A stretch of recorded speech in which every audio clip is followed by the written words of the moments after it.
it all comes down to people being dirty. You know what I mean? Like our gym, me, Daniel, we don't need extra substances to make us better. We do it by working hard. We've done this since we were kids. Learn how to train right, and go out there and be competitive. So when you bring like steroids, just some kind of performance enhancing drug into it, if it's not allowed, it's not allowed. We want everybody to be on the same playing field. So for him to do that, for John Jones to do that, it's bullshit. You know what I mean? It's nothing bullshit. Why? Did you think, did you not want to lose to Daniel? Is that what it was? Like we want everybody on the same playing field. When we go out there, we want it to be even as far as that goes. And have it come down to training, preparation, and be able to fight. The guy that just goes out there and shines on that day is the guy that's going to win. And it's generally from working hard and being prepared, not from anything else.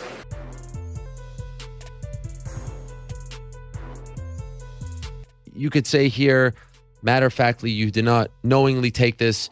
When it came back, you had no idea how this got in your system. Is that correct? No. Well, from doing research, we're trying to figure it out. We're thinking I see this holistic doctor, and a lot of fingers are pointing towards him. But just to let everyone know, when things like this happen, the main thing is what USADA says, and I actually do agree with it. You're responsible for what goes into your body. So even if we fight this and we win, it comes down to we're responsible, and what we know, goes into our body. So they would still usually give you a little suspension for it. But the whole process, even if you win it, you're going to be out 6 to 9 months anyways, plus about 20 to 40,000, 20 at the lower end, 40 at the higher, with lawyer fees. The test each supplement costs $2,000. Long story short, we kind of have an idea of who it is. I just don't want to throw this guy's name under the bus because it's not, a guaranteed, because I never tested the supplements and all that. But anyways, yeah, I was seeing this holistic doctor. I'm guessing it's coming from there, but I never took knowingly any clomiphene, anti-estrogen, or any kind of thing of that nature.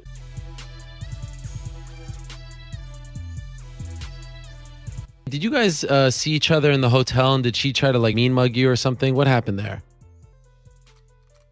Oh yeah. When you were in Vegas, of course. I was talking to Yeah, we were for the media thingy. We were checking into our hotel. I was talking to Chris Bovino, and he was saying something that made me laugh or something. So I was already laughing.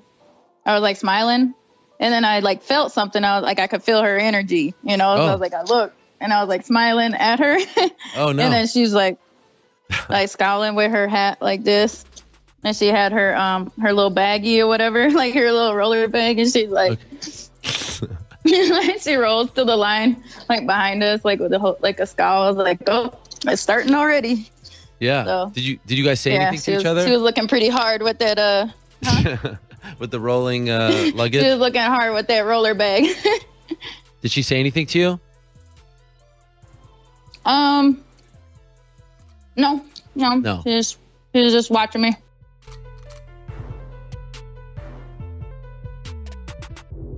What was it like just being a part of the event as the main event, the headlining act? All eyes are on you.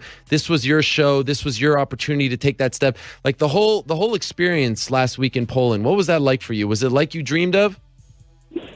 Yeah, it was incredible. Yeah, I've seen it. I've seen it many times when I've been training. I've seen it many times when I've been sleeping. It was incredible. It was such an opportunity. Cowboy gave me the opportunity. He did not need to give me that opportunity, and he did. And, it wasn't the best decision from himself because, he didn't know me when he took this fight. But the thing with me is when you might not know me, but when you get in that cage against me and you look across and I'm standing there, you know that it's fucking real and my confidence is real. And as soon as he stepped in the cage Saturday, I knew that he was a broken man, and I knew that he was mine. He was mine. He was in my world because my confidence is not fake. It's 100% real, and that's what it is. How did you know that he was broken? He just walked in the cage. He wasn't the Cowboy I've seen fight Bobby Lawler. He wasn't the Cowboy I've seen fight all these years. He looked at me and you could just see a 24-year-old monster in front of him. He was trying to make himself like get hyped while he was in the cage. I could see him walking around, and I'm just standing across him, just looking and smiling and just confident that I was going to take him out in a few minutes. And I just knew, mate.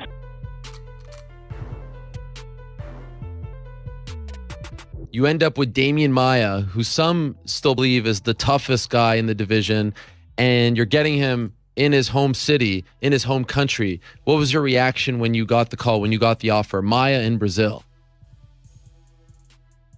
Oh man, I was ecstatic. I was really excited.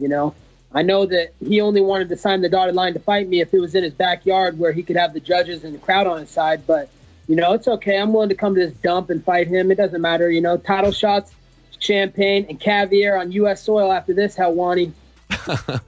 It's not nice. I've never been to Sao Paulo. What's it like? Is it a dump? Oh, dude, it's a dump, man. The AC is not working here, man. I'm sweating my nuts off out here in the Amazon. But it's okay. They'll be extra sweaty for Damian Maia when I drop him on his face on Saturday night.